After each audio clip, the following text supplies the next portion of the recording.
मैं रिमाइंड करना चाहूंगा कि 11 एयर बेसेस को हमने ध्वस्त किया और इसमें एक बड़ा विषय है, पहली बार विश्व में किसी देश ने एक न्यूक्लियर कंट्री के अंदर घुस करके उनके एयर बेसेस को समाप्त करने का काम किया।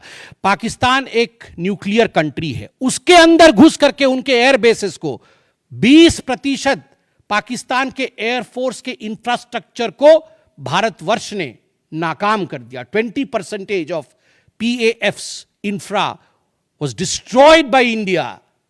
जस्ट इमेजिन, एक न्यूक्लियर कंट्री है, उसमें घुसकर मारना, यह अपने आप में पूरे विश्व में पहला इंस्टेंस है।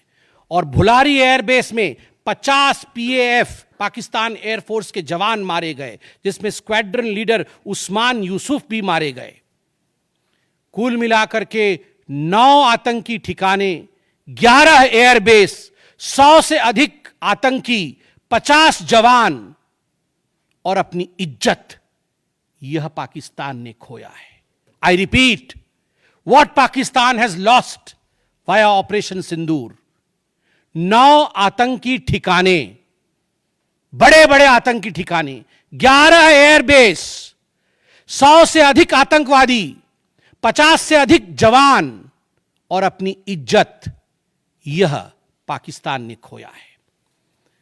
यह झटका पाकिस्तान सह नहीं पाया और उनके DGMO का 10 तारीख को ही फोन आया और उसके पश्चात मैं कहूंगा यह सीज फायर नहीं, यह एक अंडरस्टैंडिंग है। यह एक अंडरस्टैंडिंग है कि यदि भविष्य में किसी प्रकार का कोई भी आतंकी हमला होता है तो यह अंडरस्टैंडिंग तोड़ दी जाएगी। हमने करके दिखाया है, जो पहले कभी नहीं हुआ था वो हुआ है। इस बार अंदर घुस के मारा है हमने, यह एक अंडरस्टैंडिंग है।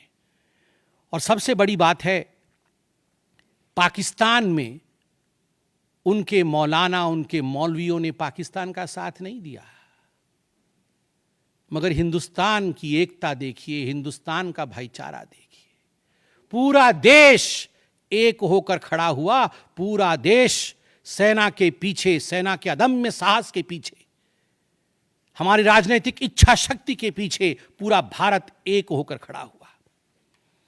और आज मैं कहना चाहता हूं कि आज पाकिस्तान पूरे विश्व में अलग थलग पड़ा है। पहले भी ऐसे वक्त थे, अनेकों प्रयास भारतवर्ष करता था। पहले हम सबूत देते थे, प्रयास करते थे डोजियर के माध्यम से पाकिस्तान को प्रूफ दे आतंकवाद का।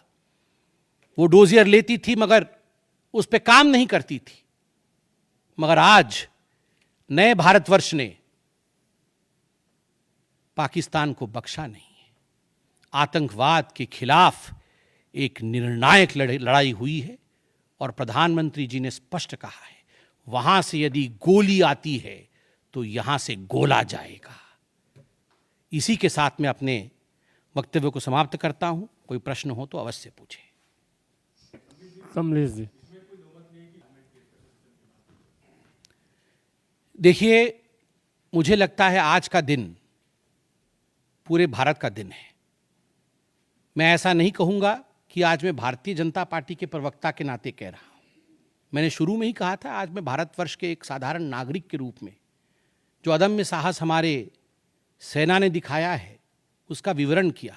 पाकिस्तान ने क्या खोया है और हिंदुस्तान ने क्या पाया है वो मैंने आपको दिखाया है। इसमें तमाम पॉलिटिकल पार्टी ने एकजुटता दिखाई, यह भी अपने आप में एक बहुत बड़ी अचीवमेंट है, बहुत बड़ी बात है। और आज मैं नहीं चाहता हूं मैं किसी की आलोचना करूं, और मैंने कहा कि विगत दिनों में वह भी एक प्रयास था जहां हम प्रूफ देने की कोशिश करते थे, हम डोजियर इत्यादि देते थे। हम 26/11 भी हुआ था, उस समय भी हमने प्रयास किया था कि हम पाकिस्तान को समझाएं कि देखो तुम्हारे आतंकी आके क्या कर रहे हैं हमारे देश में, मगर पाकिस्तान मानता नहीं था। पाकिस्तान को लगता था कि they can take India for granted. मगर अब परिस्थिति बदले हुए हैं। अब कोई हिम्मत नहीं कर सकता है इंडिया के ऊपर आंख उठा के देखने का। आपके 2 प्रश्न हैं। पहला प्रश्न है कि बहुत सारी सफलताएं रहीं मगर लोगों के मन में और की इच्छा थी। दूसरा प्रश्न हस्तक्षेप को लेकर है। मैं दोनों का सटीक उत्तर दूंगा। नंबर 1, मैंने आपको इस प्रेस कॉन्फ्रेंस के माध्यम से आरंभ में ही बता दिया कि ऑपरेशन सिंदूर का लक्ष्य क्या था। ऑपरेशन सिंदूर के जो लक्ष्य थे, जो लक्ष्य परिलक्षित थे, वो प्रधानमंत्री जी ने डे 1 को ही बता दिया था। आतंकवाद के ऊपर हमला, कल्पना से परे सजा आतंकवादियों को, चुन चुनकर मारना और उनके अड्डों को ध्वस्त करना, और सेना के अदम्य साहस ने यह करके दिखाया। आतंकवादी अड्डे ध्वस्त हुए, आतंकवादी मारे गए। यह हमारा परिलक्षित लक्ष्य था। हमने अपने लक्ष्य को प्राप्त किया, और जिस समय एस्केलेशन भी नहीं हुआ था, उससे पहले ही हमने वो जो 4 शब्द प्रयोग किए, जिसका मैंने यहां विवरण रखा कि कंट्रोल्ड था, मेजर्ड था, प्रिसाइज था, नॉन एस्केलेटरी था, तो भारतवर्ष ने अपने लक्ष्य को पहले से ही निर्धारित किया हुआ था। इसलिए आपका यह कहना कि कुछ और होना था, मुझे लगता है कि हमने जो करना था वो हमने पहले भी कहा, करके भी कहा, और उसे 100% हासिल किया। Operation Sindoor was 100% successful operation. 100% सफलतापूर्वक किया गया एक मुहिम था, एक ऑपरेशन था ऑपरेशन सिंदूर।